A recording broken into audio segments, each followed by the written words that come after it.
WROL Comic Chat. With me today, we have Boomstam. Hello.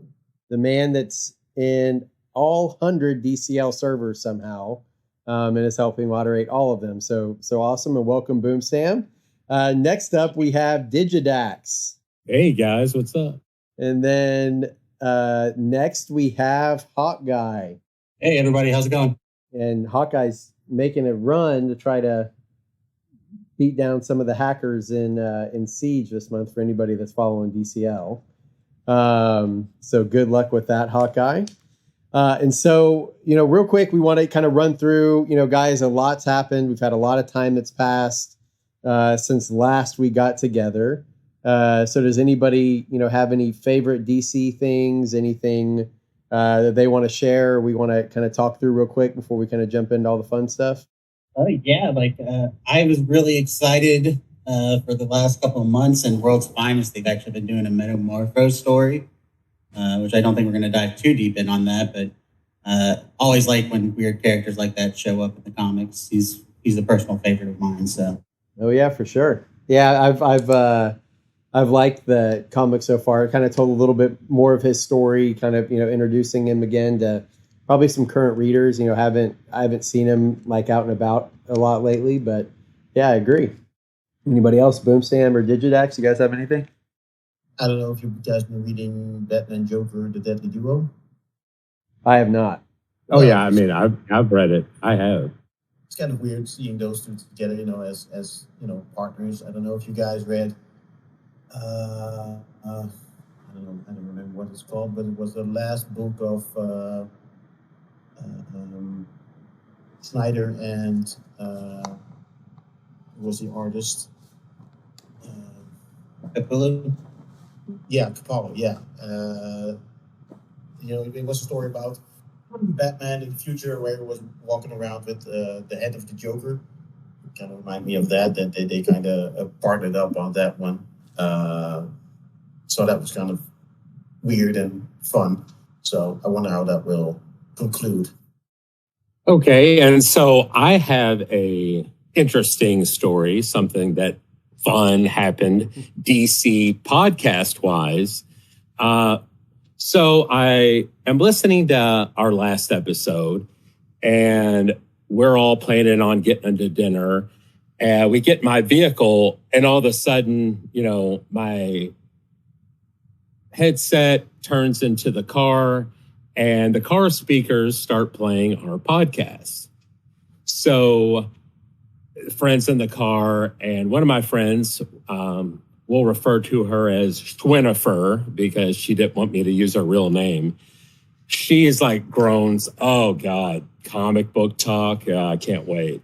And so it's a part where I'm droning on and on about Phase 1, Gods and Monsters.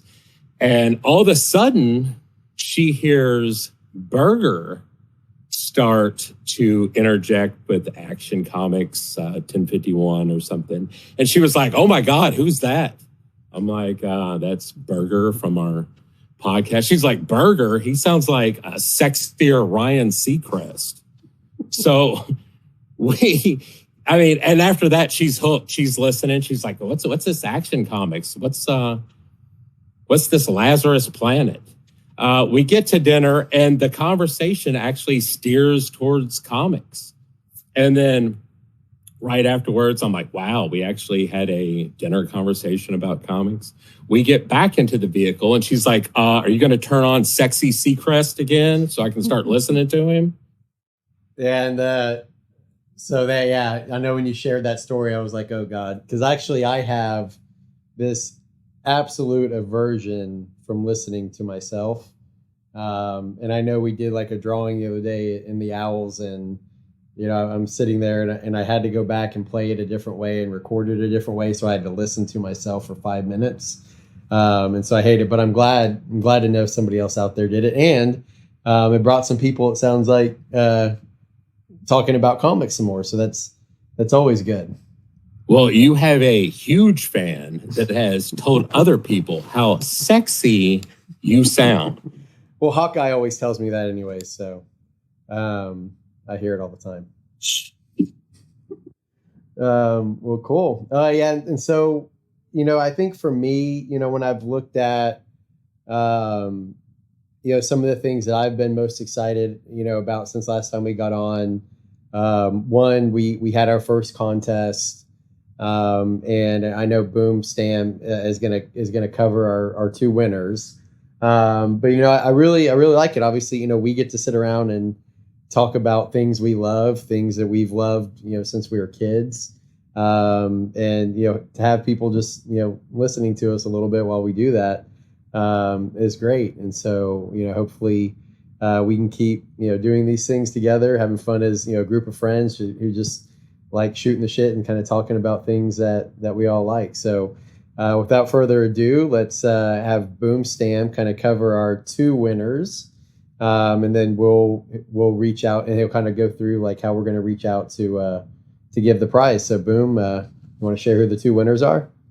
Yeah, I sure do. Well, let's recap about the contest that we had. The contenders had to contact me with the keyword or key phrase, and that was Action Comics. And we have two people that we picked that won, and they're gonna get a comic book of choice, I think, on either Kindle or another app that they can use to digitally read comic books. And the people that won are, drum roll please, Bridgely from the New Gods and Warrior from the New Gods. Awesome. Oh, wow. Well, congrats, guys. And thanks for listening. And, I kind of just threw that in at the end of last episode, just because I was looking at it. I was like, man, we're over an hour in, I think, at that point. And I was like, if anybody's listening this long in, they absolutely deserve some stuff. So thanks a lot for listening, everybody. Yeah, I'll contact you guys with the way to hash this out and get you guys the prize that you won. Cool. Yeah, thanks for handling all that, Boom. No problem. Should we keep that going and have a secret password at the end of this episode? Sure. Actually, let's just throw it in somewhere randomly. So at some point, Hawkeye's driving the episode today. So at some point, Hawkeye, you just say the word. It could be mid-sentence, whatever. You say, hey, here's the secret word. And everybody, if you're listening, to hit up Boom Stam, and we'll do another one for this episode as well. All right. Sounds like a plan. Cool. Nice. And so, Hawkeye, you have the floor. All right. So I figured this month we would start off with some movie talk. We had DC's first big movie of the year come out, Shazam 2. I'm not sure if everybody's had a chance to see it yet or not. I know Digi has, and I believe Boom has. I don't know about you, though, Burger. I have not, but I'm totally fine with spoilers. You guys roll through. All right. Well, we'll do kind of a brief little recap of non-spoilery stuff, and then maybe get into some more spoilers after a quick warning for anybody that's still wanting to see the movie. Overall, what did you guys think of it? Digi, I know you had some thoughts on it for sure. Oh, yeah. I mean, I really enjoyed the movie. I thought the humor was the same. I liked the focus on Freddy getting, a side story of his own. I guess the one downside would be the villains weren't actually canon villains, not from the comics. But it was a fun movie. Yeah, I agree. It was a fun movie. The humor in it was great. I like that it tied into the comic book that prequeled it, or that was kind of like in between movie 1 and movie 2. I like that aspect. You could watch it without having read the comic book, so it wasn't a necessity. I guess I would have liked to see more of the other villain that was teased at the end, but it was also teased at the end of movie 1, the Mr. Mind. I would have hoped he would have had a bigger part to play in the movie, but overall, it was a great movie. It made me laugh, made me cry. So yeah, it was a good movie. But yeah, I definitely enjoyed it. I think that it kept the same heart and humor from the first movie for sure. I think that it had decent set pieces, as Boom touched on, throwing the big spoiler out there of the credit scenes we were going to get to in a bit. But just not having the original villains from the comics represented, especially for a hero that's only had one movie, was kind of a misstep in my book. I do think that they did a decent job with those said villains, though. What did you guys think of them overall? Is it somebody that you could see being brought into the comics, perhaps? Oh, I believe that they could be brought in. I mean, anytime you have the gods, I mean, these are the daughters of Atlas. They could definitely been brought in. I mean, it is unfortunate that they didn't want to use any of the Monster Society of Evil. I mean, there's a plethora of obscure villains they could have picked from there. Absolutely. Like Boom said, they in the first one they teased using Mr. Mind, and I really would have enjoyed seeing that. And I did enjoy the cut scene or the end credit scene at the very end of the credits, where the filmmakers just kind of played around with the thought of, yeah, we know he was supposed to be in this one. We didn't really do it. So there's a nice little joke about him having small legs and not being able to move that fast. That's why his plan's taking so long. That definitely made me laugh. So let's go ahead and transition a little bit into some more spoilers. Specifically, what were some of your favorite moments in the movie? Maybe which of the characters you like the best in this one. Feel free to touch on anything like that, guys. I enjoyed Freddie and the youngest daughter of Atlas, their relationship, the mistrust, the building back the trust later. I really enjoyed seeing Billy grow up and having him insecure, which he would be from having his family abandon him. So, I mean, the story and the plot to that extent really made sense to me. Yeah, I definitely agree with you there. I do like that they kind of branched out into the other kids, and each of them for the most part got a story or plot line that was their own specific story.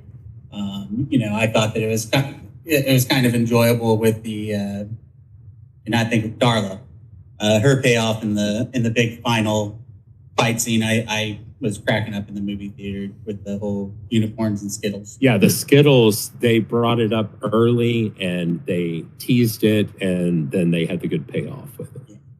And normally, I'm not a big fan of the product placement, but I felt that it was pretty well done in this movie. I was actually really impressed with I think his name's Asher. Asher Angel, the actor. Yeah, Asher Angel. I thought in the few scenes that he had as Billy, I thought he actually did a really good job. They built the relationship between him and the foster mother up throughout the movie, and I think it had a pretty good payoff in the finale as well. Oh, exactly. I think I had something in my eye. I think I had dust fly in my eye during one of the part. Definitely. The family aspect of the movie, the relationship between Billy and his foster parents. That was really heartwarming, if you will. Obviously, I like the action scenes, and I like the references to the other genres, like Lord of the Rings and the Fast and Furious references. I really like those. Those made me laugh. Oh, also the Captain Everything Jr., because he was Captain Marvel Jr., but he calls Billy that. Yes. The Philly Fiasco was also a nice little running bit they had throughout the movie that I enjoyed. And an Annabelle cameo in the pediatrician's office. So. Yes. The director of this actually, I believe, did Annabelle. That's where that came from. Do you guys have anything else you want to say on Shazam? Or I wish that it made more money. I mean, I thought it was as good as any movie making money today, you know, similar to Dungeons and Dragons, which I also thought was a good movie. Well, like I think that's something that I actually did want to talk about a little bit with you guys. Is just the state of DC movies and what the next year is going to look like as we work through these last 4 films that have ties to the old universe going into the new universe. You know, one thing I would tell people is you're going to hear a lot of doom and gloom because, you know, the box office on some of these movies probably isn't going to be that great. Shazam, for example, it's not exactly a bomb, but definitely not a huge success either. So as people are preparing for the James Gunn movies, I think that there's going to be kind of a hesitancy to go watch these movies that aren't going to matter, you know, as in the cinematic universe sense of the word matter. Well, which movie are we going to get? We're going to get Aquaman 2, Flash, and Blue Beetle. Yeah. Well, Blue Beetle, I mean, a lot of people who are not necessarily comic book fans are probably not going to know who he is. Well, let's save the talk about Blue Beetle till we get to the Blue Beetle trailer here in a minute. It came out this last week. What I was trying to say was that I think I largely agree with you. I don't think the in-between movies before the James Gunn universe will do as good as we may hope. I'm just hoping they'll do okay enough. But let's face it, they're probably not going to get any sequel or anything. So, you know, let's not get our hopes up. Absolutely. So one of the things I would say, well, actually, we'll talk about it as we talk about the movies. So let's just move on to the Flash trailer.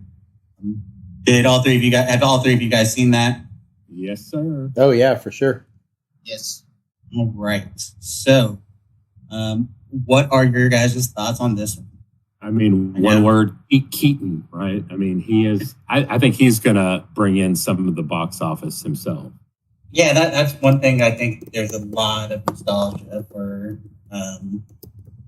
that era of DC films, and in particular the Batman films. You know, this movie is going to be kind of a weird amalgamation of all the DC movies that have came before, because we're going to see some stuff from the Snyderverse. We're going to see some stuff from just different places, you know, Keaton, the Snyderverse. I wanted to talk about something. Am I crazy, or is Christian Bale in that trailer? The Christian Bale Batman. It looked like the Christian Bale Bat Cycle. That was my takeaway as well. There was at the very least a cycle. Not sure what Batman will be, you know, because clearly Batfleck is in there, and then Bat Keaton is in there. But I mean, that did look like the Christian Bale Bat Cycle, but I think it's going to be Keaton in it. Yeah, you never know with how, you know, this kind of flexes around, and you know they've shown where, you know, Flash, you know, obviously in the past he was in the Flash TV show, right, and interacting with other ones. So, you know, this could be something where he's kind of messing around and like looking at different universes, and that just kind of pops up briefly, kind of showing the Dark Knight stuff, right? But yeah, I mean, I know what you're talking about, Hawkeye. I definitely saw it in there too. Apparently, Wonder Woman supposed to have a cameo as well. I mean, I've heard that was confirmed.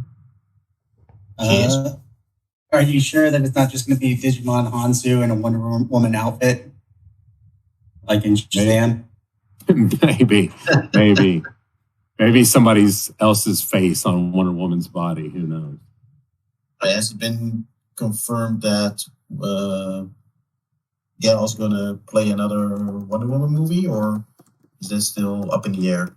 No, I don't believe that has been confirmed. I think she may have a few cameos left, but I don't think another Wonder Woman movie is confirmed at all. Yeah, Patty Jenkins' name is kind of in the trash right now, so I do not think they're going to be doing anything moving forward with that particular Wonder Woman franchise. And I think that that's part of the reason why they're doing the Paradise Lost series rather than a Wonder Woman movie, is I think they're probably trying to buy themselves some time between the Gal Gadot movies and their new Wonder Woman going forward. One of the things I kind of laughed at myself when I saw in the trailers was there's two Ezra Millers in the trailer in the movie, and I just said, man, Hawaii does not know what's coming for them if there's two of them now.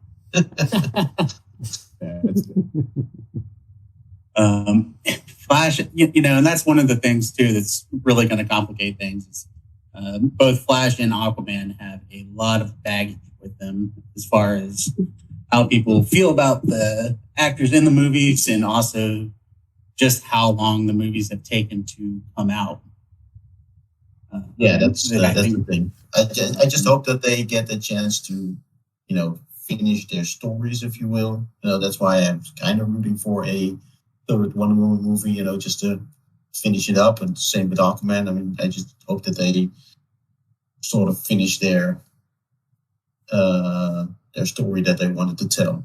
And that's one thing that I, going forward with DC and Marvel even, I hope that they do is I'm hoping that they get to a point with these movies where instead of feeling like they need to do a reboot, just start treating it like a James.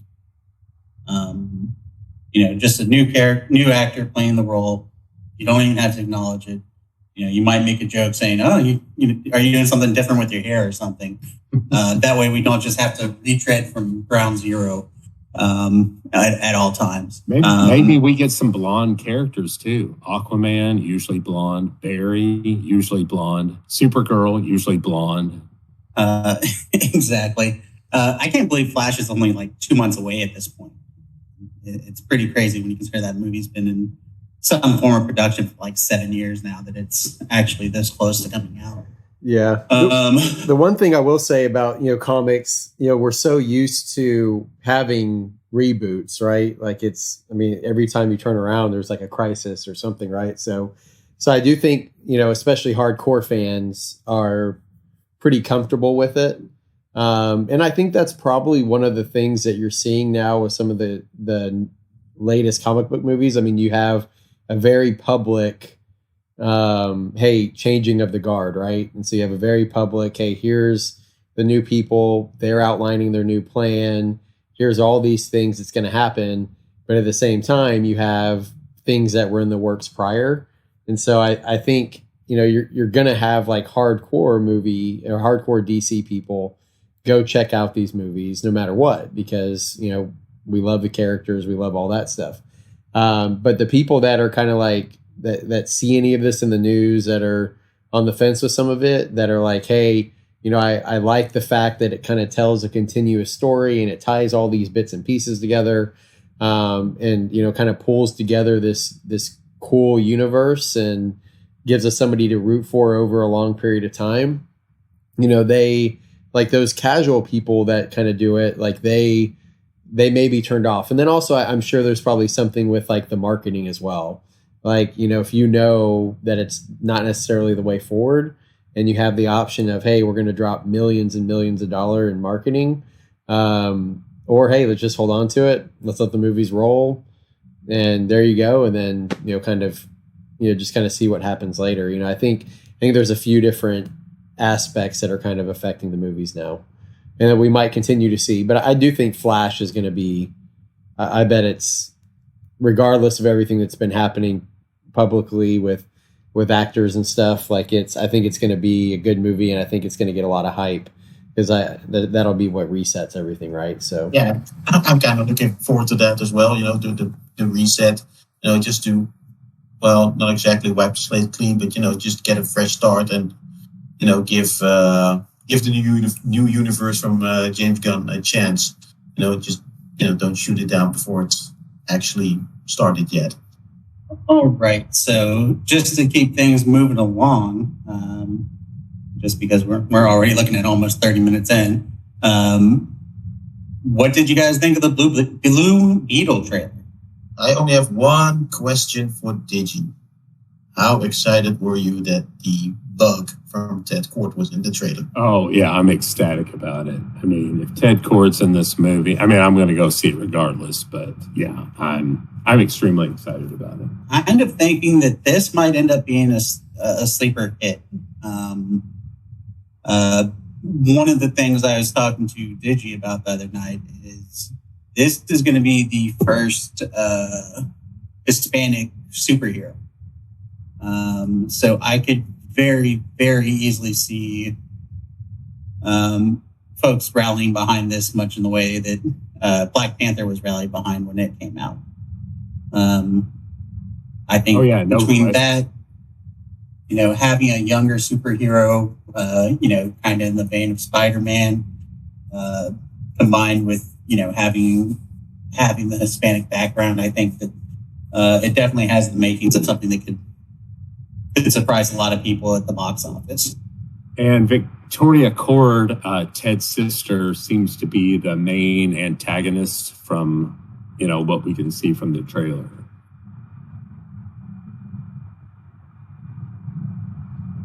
Played by Susan Sarandon. So it's kind of hoping for Black Beetle, but I think that you have to kind of start a little bit smaller and not go into the full Reach mythology when you're introducing Blue Beetle. Yeah, I know. Yeah, I agree with that. I will say one of the things that's going to be very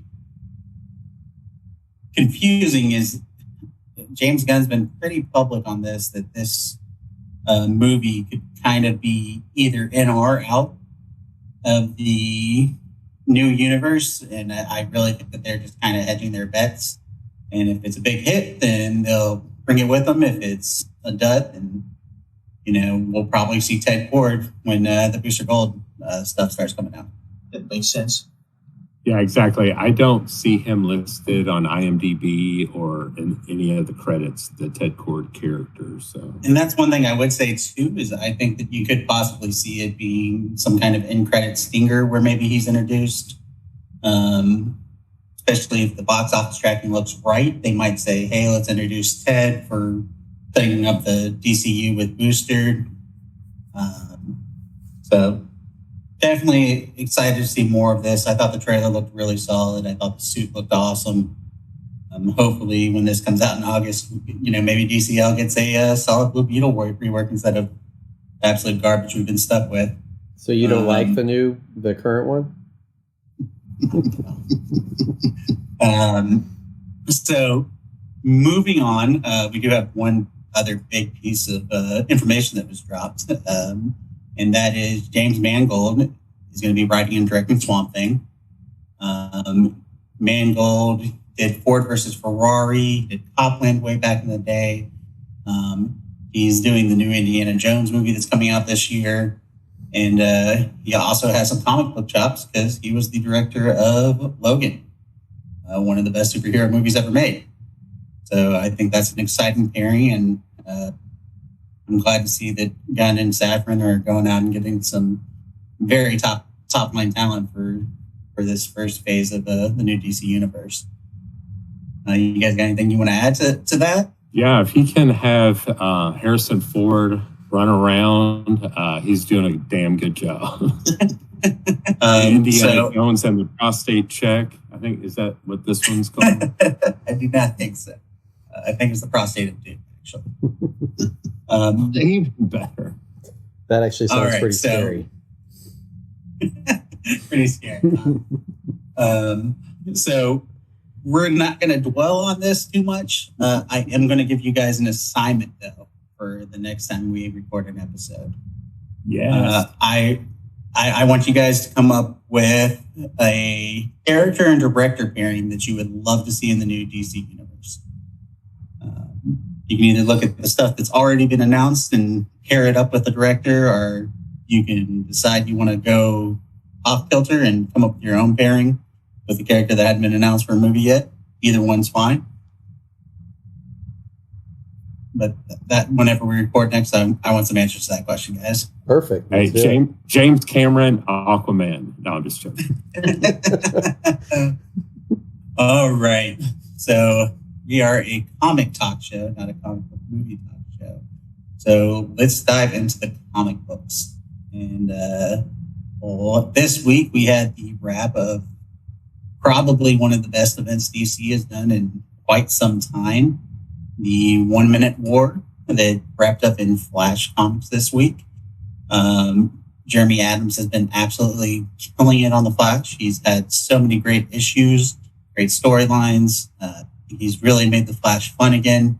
What did you guys think? And his run's going to end in September or August. There's a new writer in September.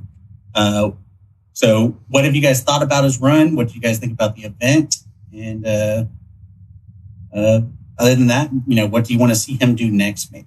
So you guys have heard me say it several times, so it's no surprise. This is actually probably one of my favorite storylines that I've read in a very long time. I think it was crazy original. Brought in new kind of foes, new bad guys into it. I really liked some of the drama around it, how they pulled in some of the other heroes. How they had like all this family together. I liked how I think it was kind of hitting on like the heartstrings a little bit. The only thing that I would say is, I loved everything, like all of, like the portions of the minute. The finale, I liked it. I think it did a good job kind of pulling together the family, and kind of showing like some path forward. Like I'm really excited about the Max Mercury and Impulse. Hopefully that turns into something. The only thing I would say is it kind of seems like it's like a midpoint, right? Like it's a big story. And then it's like, hey, now this guy's locked into a battery and the big bad is, basically putting a battery in. And we know that he brought up in one of the things like, hey, I'm going to thaw you out every 1,000 years or whatever, to play with you or torture you or whatever. But that, now then the big bad is the one that ended up in that battery. It was shown that he's like one of like the best kind of antennas for the Speed Force, right? And so it kind of seems like it's like a midpoint, like, hey, did this massive story, and then it's like, okay, now he's locked in a battery, and I'm sure we're going to see him later at some point. And with his ability to channel the Speed Force, years, like 1,000 years, 100,000 years doesn't really mean anything, right? Like these people, I mean, they can go back and forth through time, especially somebody that seems like as powerful as he is. So like, I think it's kind of like a midpoint, like, hey, we're going to see him again soon. But again, I loved bringing in new villains, having like this cool new story, this whole concept of it, like fighting within a second, basically, and just how crazy that was. So I really, really loved that. And that's really cool. I agree. I just wanted to add that, his own army of the bad guy, his own army turned on him pretty quickly when they learned that he was an organic speedster. So that was kind of cool to look at. But at the same time, when they fixed everything, they put him in the battery and everything was pulled back in time and everything was hunky-dory again. The guys on the ship that weren't exactly, the leaders, they said, okay, we are without our leader, so they must have done something on that planet we were trying to conquer, so let's not conquer it after all. And bye-bye, let's leave. That was kind of a weird way to end things, but overall, yeah, I really like the series, the event. I really like that they pulled the Flash family together again. I really like the family story arcs overall. In the past, it was always one Flash replacing the other. It was Barry, and then Wally replaced Barry, and then Barry replaced Wally again. And now it's, they're all there. I really like that. They're all working together. They're one big family. I thought that was pretty cool. Okay, so one of my favorite parts is everybody here was talking about it early. Superman actually gets to grab one of those beasts with Miss Murray a little bit. That was in Flash 794. He actually grabs a hold of them. He grabs the tails of the dogs, and then he kind of rips them off. Oh, yeah. And then, of course, in Flash 796, well, at the end of Flash 795, when Wally was quote unquote disintegrated, he comes back to Time Point, which they have redubbed Flash Planet, and you get to see Commander Steel, Lagoon Boy, Red Devil, who used to be Kid Devil, and Blue Jay, some of the heroes that you thought were dead, but they're living on this. All the guys from Heroes in Crisis that died. Yeah, I mean, so that was fun. They included all of them, and they got to help out at the end. Yeah, and they kind of redeemed that story, because I don't think a lot of people like that Heroes in Crisis story much. So they kind of redeemed that with this. Thought that was pretty cool as well. I agree. Barry gets his moment with Iris, and then sums it up, and then they're back at the barbecue, which was super cool. Oh yeah, I was just gonna say, they actually addressed like the Roy part of like the Heroes in Crisis, because Roy obviously came back, as like a Black Lantern, right, and like all that. So I think they kind of addressed like, hey, he kind of went his own way or what. I forgot how they put it. Yeah, he came back at a Black Lantern, and then he came back for real. But they never touched on the other heroes or people that were at the Sanctuary that were also killed by the surge that Wally did. So this was a nice way to bring them back. I definitely agree with that. I definitely agree with everything you guys said. I love the fact that they really gave each one of the Flash family members their own moment to shine in it. It was nice to see Jessie put on the Liberty Bell costume that was her mom's. I've always loved the Max and Impulse relationship, so I'm happy to see that they're continuing to build on that. I thought that Ace and Bart had some good moments playing off of each other as well. I think that Jeremy Adams just had a really, really good run. I think that one of the things that I'm a little bit peeved by is I feel like he was still setting more stuff up that I don't think he's going to have time to resolve by the end of his run. And that's one thing that I've always loved about Flash is he's had some very long, very successful runs. Like, Mark Waid spent years on it. Jeff Johns spent years on it. Jeff Johns spent years on it again. So they've had some really, really long character-defining runs with the Flash book, and I felt like Adams was going to be able to do one of those, and I feel like now it's going to get cut short. So that I'm a little bit disappointed. Yeah, but who knows? The new creative team could do even better. Let's just, hope for the best. Well, my biggest worry is Cy Spurrier is the writer that's going to be taking it over. And I haven't heard that.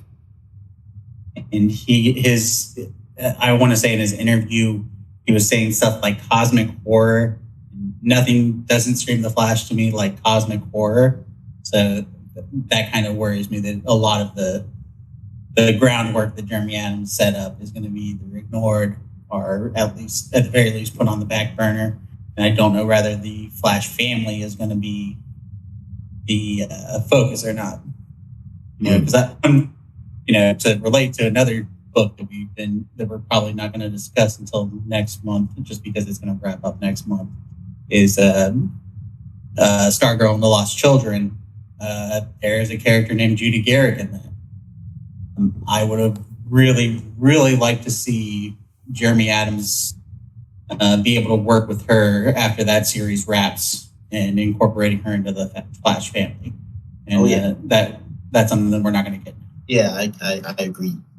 That would be a loss if that, if they didn't incorporate the daughter of Jay Garrick. Because at this moment, I don't think Jay even knows he has a daughter. So, I think that we've done quite a bit there on 1 Minute War and Jeremy Adams' run. I know he's going to be taking over Green Lantern here later this year, so that's going to be exciting. Another event that just wrapped up, or I think it may have one more issue in the Revenge of the Gods miniseries, is Lazarus Planet. I kind of felt like it was all over the place. It had some good, some bad.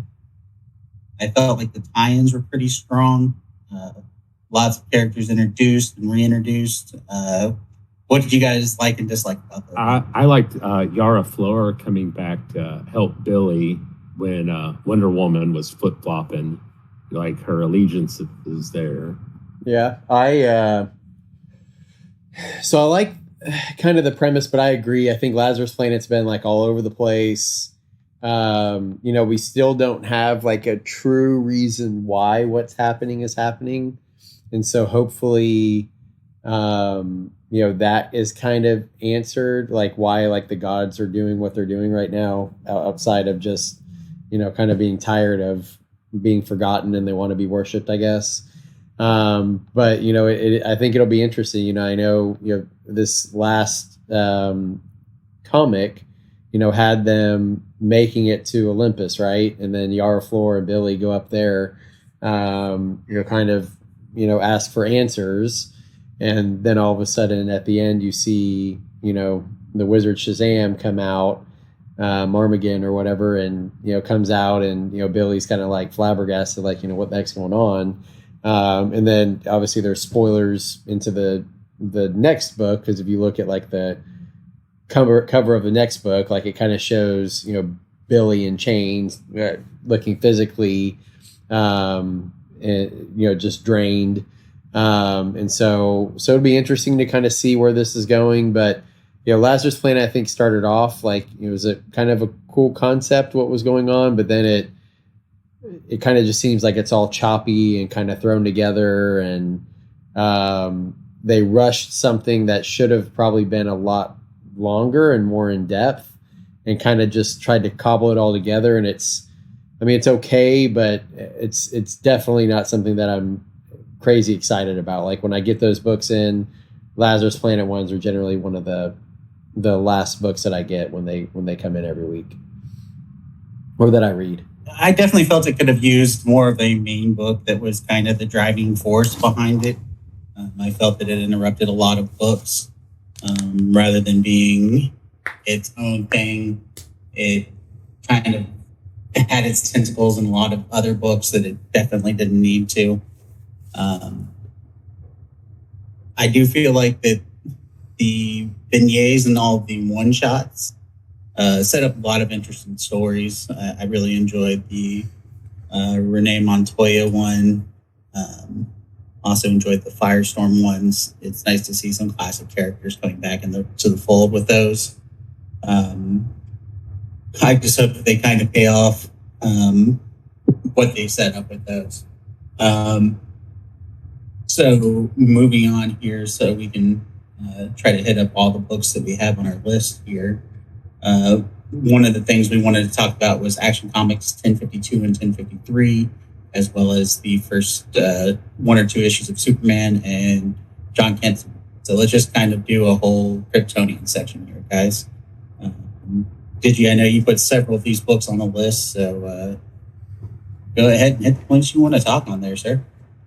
Well, it was cool to see Metallo and the way that they've been manipulating him through his sister. They have been changing all of the Superman villains of late. I guess the mad scientists have been using the voice of his sister. I guess it was Lex, correct, that told him to kill the entire super family. Well, it was hinted that it was Lex, but doesn't seem to be Lex after all. more of the, I guess, mad scientist from Superman 2. Yeah, that's what it's looking like. Yeah. Yeah, that's what it looks like to me. And the main one that kind of looks like Marilyn Manson, his name's Graft, correct? I thought it was funny that one of them said, "We're the Society of Mad Scientists." And one of them was like, "Hey, that name's, we don't like that name. It's disgraceful to scientists everywhere." In that group, I think we got to see what T.O. Morrow was back, as well as Dr. Farm in that.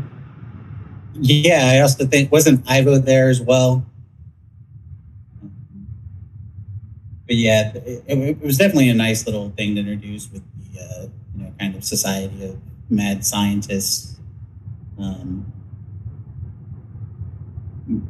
Definitely a fun little thing to introduce. And that's another thing too I saw is we right now in action and in Superman, you have Parasite and Metallic. It's almost like they themed it for DCL right now. Yeah, I know, right? Both of them have been re-enhanced, extra powers. They're better than what they used to be, both of them. Yeah, and you kind of see like them multiplying, right? And where they were always like a big bad, like now you're starting to see Metallo making his minions, Parasite cloning itself, spreading, kind of evolving. It kind of reminds me of Doomsday and New 52. And so you're kind of seeing some of this, like, hey, how are they going to get out of this next? You see Lois infected. Now you see Superman get infected at the end. And so it's by the parasite virus. And so, yeah, there's a lot of little,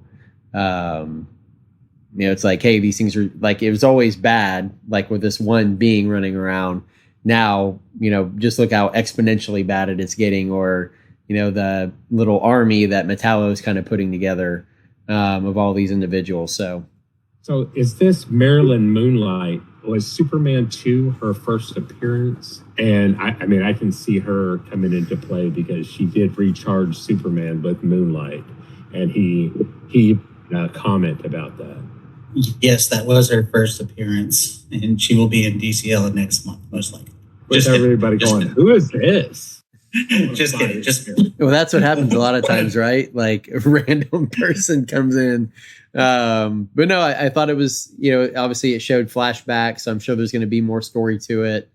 But yeah, and I mean, I like it. I think, so are we talking about all Superman books? So you guys read The Adventures of Superman with John Kent? Oh, yeah. Yes. Yeah. I mean, that, at first I was like, man, how are they going to go with this? I thought it was going to be like a crazy story about, like John Tears being trapped in the volcano, after he went exploring with Jor-El and got, trapped on Earth 3 with the crime syndicate, and Ultraman, putting him in a volcano where he's cut off from the sun. And I was like, hey, it's probably going to do a lot of flashbacks getting back to like, hey, how's he getting back to Earth, and that whole story, and kind of going through some of the things that he went through. And in reality, who we thought was going to be the big bad in this really big, arch enemy that he has, it's kind of, he was in there for about 2 or 3 pages. And so everybody knows that, basically, Val-Zod, President Superman, or I guess he's President Superman on one comic, but this was Earth 2, right? With Val-Zod and Lois, where she becomes Red Tornado. They're tracking Ultraman jumping from universe to universe, killing every Superman, right? And basically, like, they're like, hey, we can't just grab Kal-El and run against this. We need to have we need to take John. And so they recruit John. They go into some cool backstories. It's like, hey, really, there's only 2 of you out there. And so they kind of do like and they said the other one is fighting a horde of dead people, basically, which is giving a shout out to Deceased.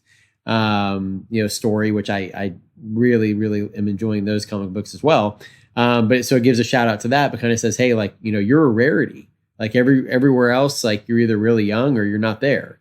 And kind of talking about the differences between the universes and, kind of how he got to a story. Anyways, so he gets there, he displays his power that he kind of first showed in Lazarus Planet, in one of like the little side quests of that series, where he kind of gets like the blue Superman power from back in the day, back in the, what was it, late 90s or early 2000s. And so he displays it again, easily dispatches Ultraman when he did it. But again, kind of as another nod to, I think, New 52, Superman's solar flare, does it and then kind of burns out and then kind of collapses to the ground, right? Which brings the next new bad up. And so I don't want to ruin it because I know Digi wanted to talk about this, but Digi, you want to kind of go through everything? I mean, they turned it up to 11 immediately. Yeah, like you were saying, I thought this was going to be an Ultraman series. Like, it was going to be a big battle, and at the end, they put Ultraman in prison or something, and nope. Injustice Superman pops out and ends that storyline really quick. And not just that, it gets emotional. You actually see him tear up and look at John and say, "You have your mother's eyes," which, that episode blew me away. Ultraman getting his neck snapped. I was right there with Digi. I was, expecting a full run with Ultraman being the big bad, and now they just... Yeah, me too. It was a great comic. I guess very Injustice Superman is the big bad right about now. Rough is maybe the wrong word, but I also wanted to chime in on what Berger said about Superman Blue.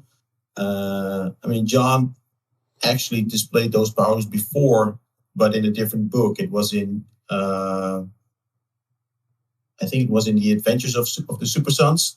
The book where he and Damien were like 10, 11 years old and they were going on adventures. And somewhere along the line, he was hit by some kind of beam or something. And then he split into two separate beings, just like his father. You had a red John and a blue John. So he sort of had those energy powers before. So, but it's cool to see them right now in the new book as well. So, yeah.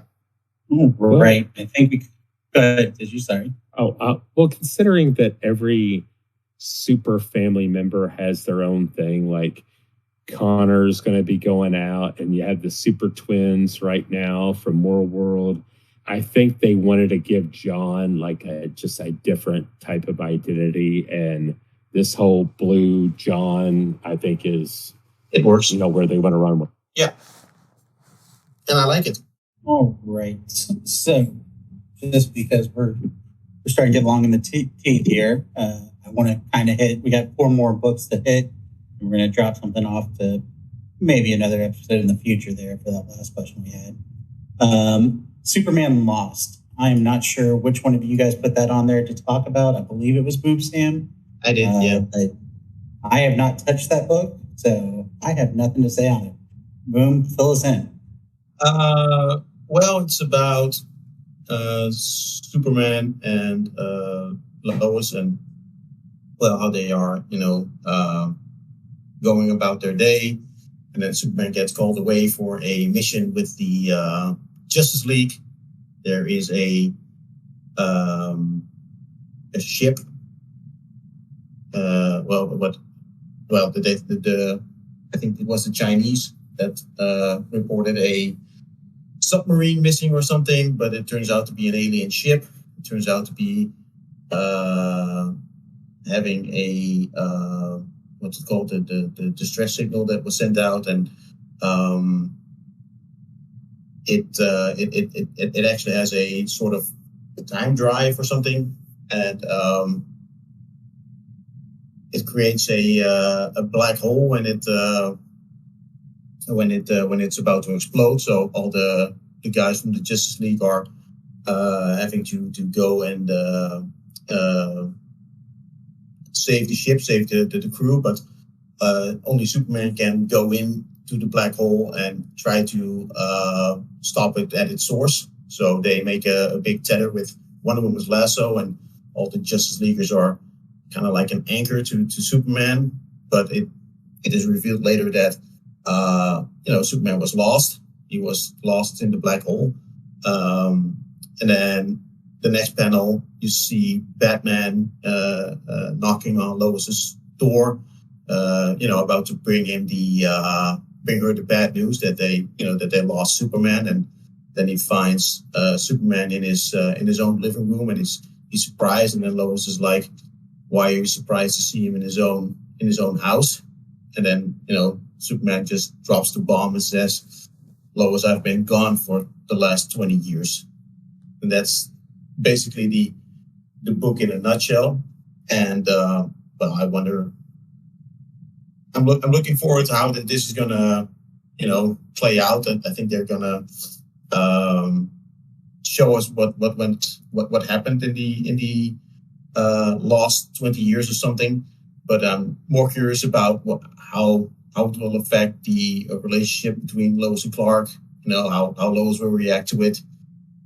So yeah, as a Superman fan, I liked it.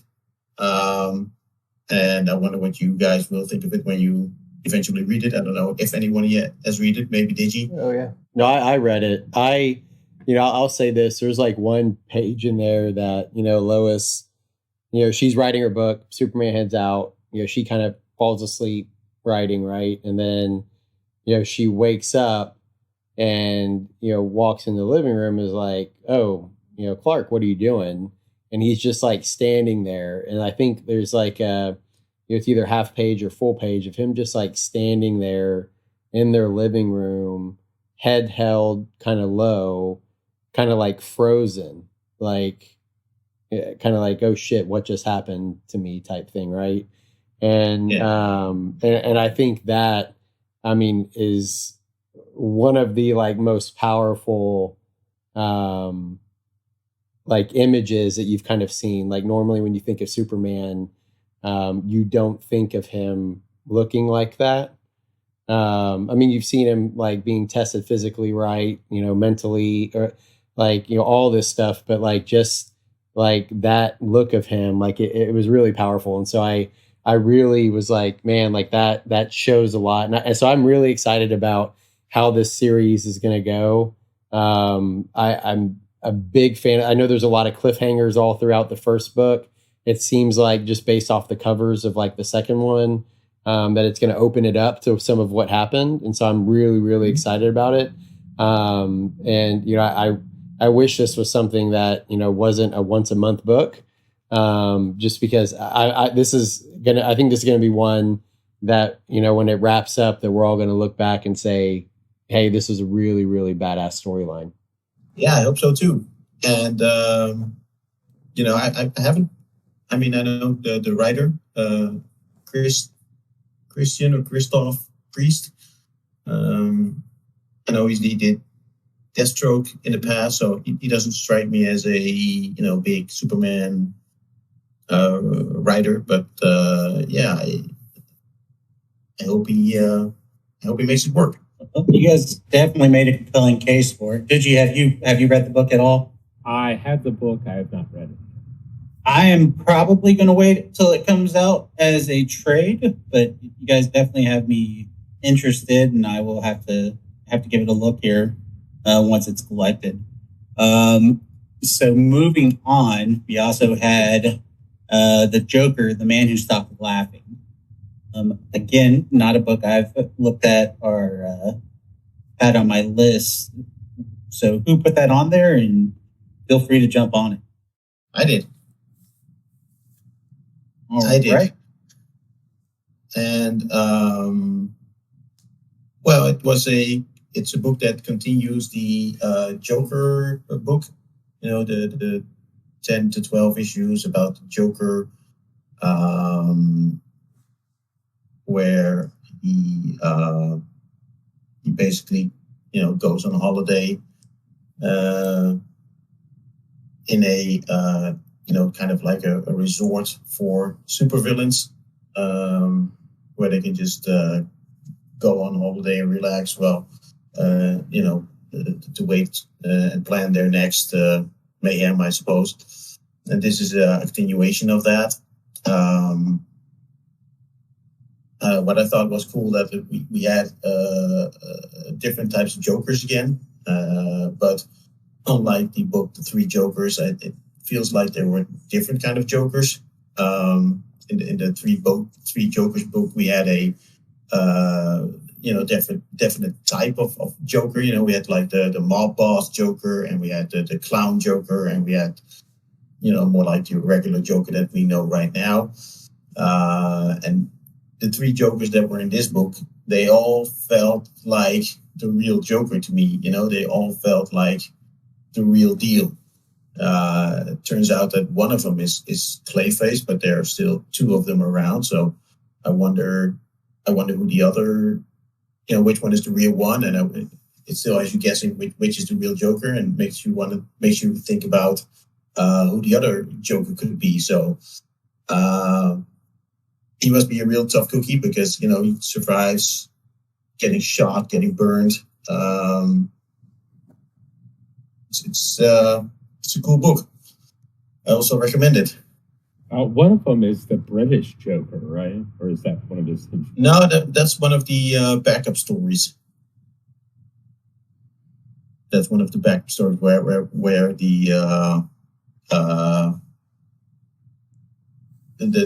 each issue has a backup story about Joker either trying to find love and not Harley Quinn, but he's been chasing Wonder Woman, Giganta, Zatanna, stuff like that, and that kind of wrapped up. And then in the latest issue, he ran for president. I think it's a callback to very old stories about the Joker way back when, because they reference it. I never read that. I think it's way before my time. And in the latest, he ran for president, and then he gets assassins who tried to kill him, just because he runs for office. And then he decides to leave the presidential campaign, and then he goes to England, and he becomes the king over there. So, but that's a different story. Right now, the main story was about him. What we think is the real Joker. He was on holiday in Los Angeles, and he was trying to leave Los Angeles and go back to Gotham, but he didn't want to do it without leaving a parting gift. So he set off bombs all throughout LA, and then he has to rush to the airport to make his plane that goes back to Gotham. But he is attacked by at first police, obviously, but later he's attacked by what's she called?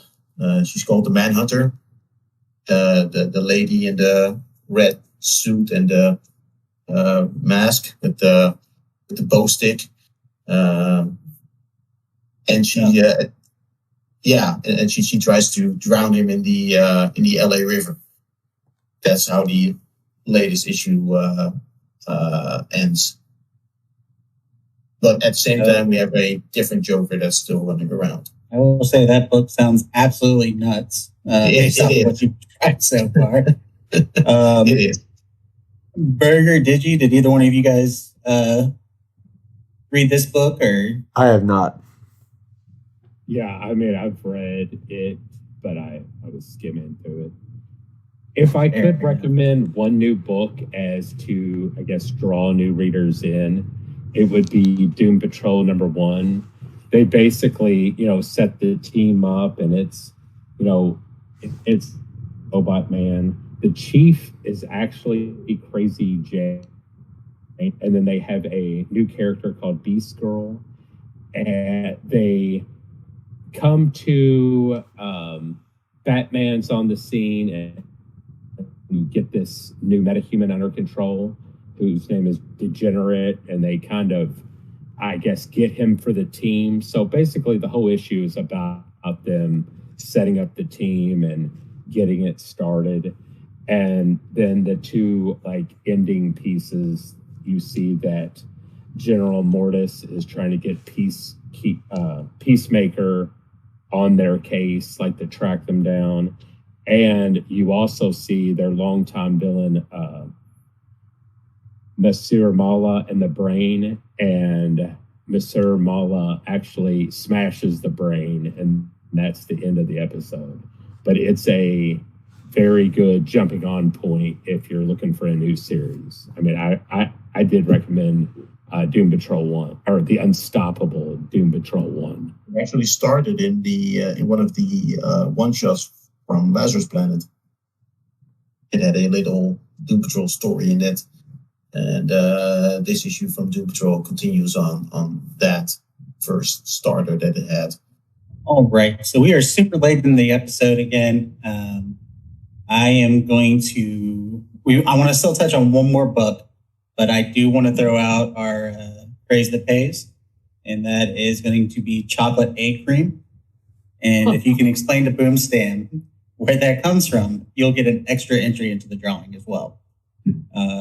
It is a reference to a certain DC comic and character. So, like I said, if you can explain to him what it references, I will give you an extra entry as well. I'm going to go ahead and kick JSA until the next episode. Let's see if we can get another issue or two out before we start talking about it, just because it's kind of been a lot of setup. Get into Batman, correct? Yeah, I want to kind of just talk about Zdarsky's run thus far, and just kind of get some thoughts on that. So we're going to boot JSA out for this month. Probably we'll pick it back up next month, but I do want to check out what you guys think of the main Batman book right now. Burger, Boom Sam, have you guys been reading that? I know Digi has. I have, yes. I have not. Oh. Right. So, the main book has been kind of all over the place for me. I felt like Failsafe was an interesting introduction for the book, and then they kind of just completely left-turned it by sending Batman to this alternate Earth when Failsafe won. Me personally, the reason why I wanted to bring up the book is the backup strip in it, especially this month's with Tim Drake. He is probably my favorite Robin. I think that he has caught a lot of grief over the years for being the least developed Robin. I completely disagree. If you've read his solo series back to when he was Robin, to when he was Red Robin, to his time on the Titans, he is, if there was ever going to be just one of the Robins to replace Batman, it would be Tim. And in this month's issue, after Batman sent to this alternate Earth, Tim is set out to find him. It kind of reminded me of the Red Robin solo book as well, because a similar thing happened where Batman was set back in time within the Final Crisis. But in this, Tim knows that he's somewhere else, and so Tim goes to try to find him. But first, he has to make a pit stop, and he chooses to go to a world where his mom's still, and his mom was she died during. She died during War Games, I think it was. And then he lost his dad during Identity Crisis. So he became an orphan over time rather than all at once. But he goes to this Earth and he just has a beautiful talk with his mom that's not actually his mom. His mom from another Earth. And it was just a really beautiful strip. Really kind of choked me up a little bit, and I know me and Digi talked about it a little bit the other night. have you been? What did you think of it, Boom? And what do you think of the main book? I like the backup stories as well with Tim. I thought it was very touching where he visited his mom, or where not his mom, but they both knew it and they still had a great moment together. I thought that was pretty cool. I also think that it's funny that he is the only Robin that goes after Bruce.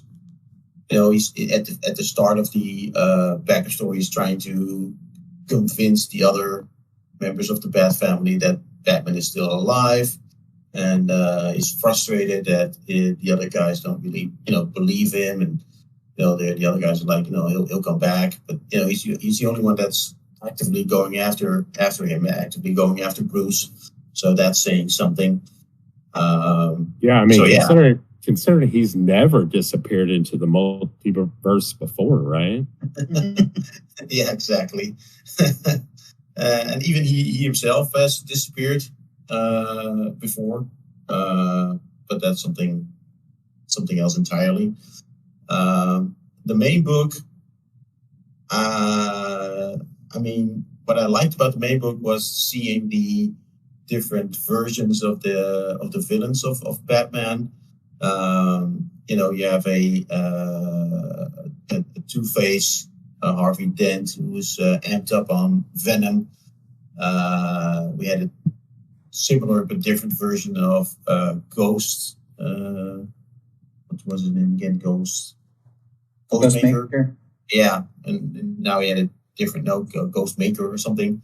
Also amped up on Venom, and seemingly a new origin for the Joker, where he is a speedster. So yeah, that was pretty cool. That was Superman filling in for Batman, right? Yes. Yeah. At the beginning, yeah. Okay, I got to ask a question. Why can't they find a consistent costume for him? And do you guys like the big R for Tim? No, I like the big R. I mean, it's I think it's one of his best costumes yet. I didn't like the costume that's also in the game, where he has this hood over his head. I like the more classic Robin look and feel. Not the pixie boots and the snakeskin underwear or anything, but what? You didn't like the snakeskin panties? Come on. Yeah, no, not really. I like the more modern version, but it's still very. I have no idea what you guys are talking about right now, but I'm enjoying it. The costume of the Robins. Yeah, the snakeskin panties he stole off Neymar, or maybe Neymar stole them off him. I don't know. So I was going to say my controversial opinion is I absolutely love the Red Robin costume from his solo run. It's the legendary skin in the game. Yeah, I don't like that one much. Sorry.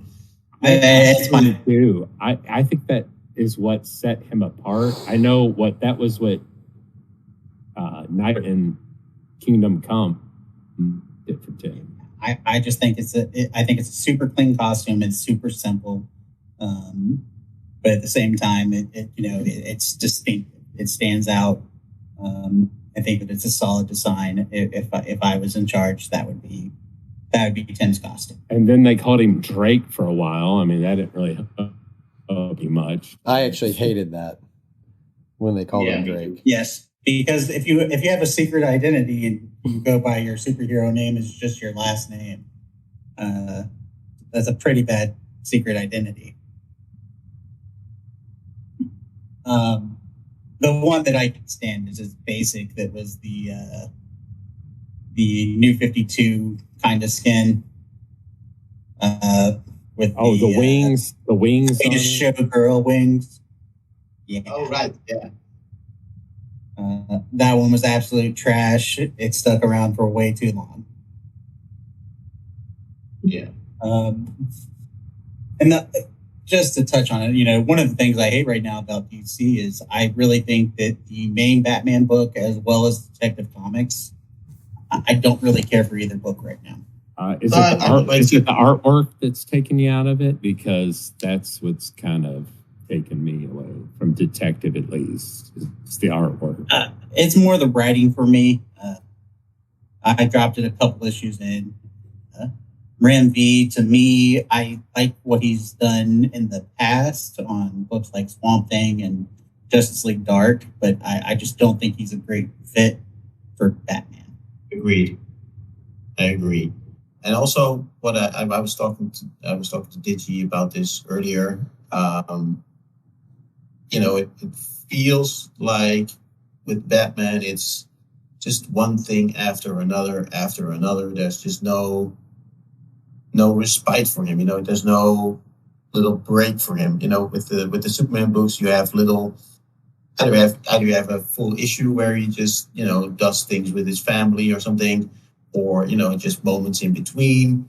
And with Bats, it's just one thing after another. I mean, maybe not a multiverse every other issue. Maybe not every multiverse. Just have him. I don't know. Have him be Bruce Wayne again. Have him be, have him have a life outside of Batman. I was kind of hoping that they were going to go that way when they try to marry off Bats and Catwoman. Bruce and Selina. But we all know how that ended. I did like the Batman Catwoman series by I think it was Tom King, where they did get married, and they had a kid. But I'm not really sure if that's canon or not. But yeah, I really would have liked to see the whole family dynamic change a little bit when they would have gotten married and they would have gotten a kid. I would have liked to see that instead of all this one crisis after another, one super big bad after another. Hey, maybe one positive they could bring from this is steal that Earth's Alfred and bring him back home. There you go. And then bye, Chip. We don't need you anymore. All right, guys, we're at almost like an hour and a half here, so I am going to throw it back over to Berger, let him wrap us up for this episode. And I will, if you guys could, let's stay on for like a minute or two after we finish recording. Wrap it up, right? Sexy Seacrest. Yeah. So shout out to Schmenifer. Thanks for subscribing to Only Burger Fans. It was nice. Got one subscriber now. Damn that. But yeah, no, thanks everybody for tuning in. I know it's a long episode, a lot going on. Again, this is something we love doing. Hopefully it comes across, as we're talking about everything. So yeah, stay tuned, everybody. We'll have our winners next time shouting out. But yeah, it was great hanging out with you guys as always. And so, thanks for tuning in today.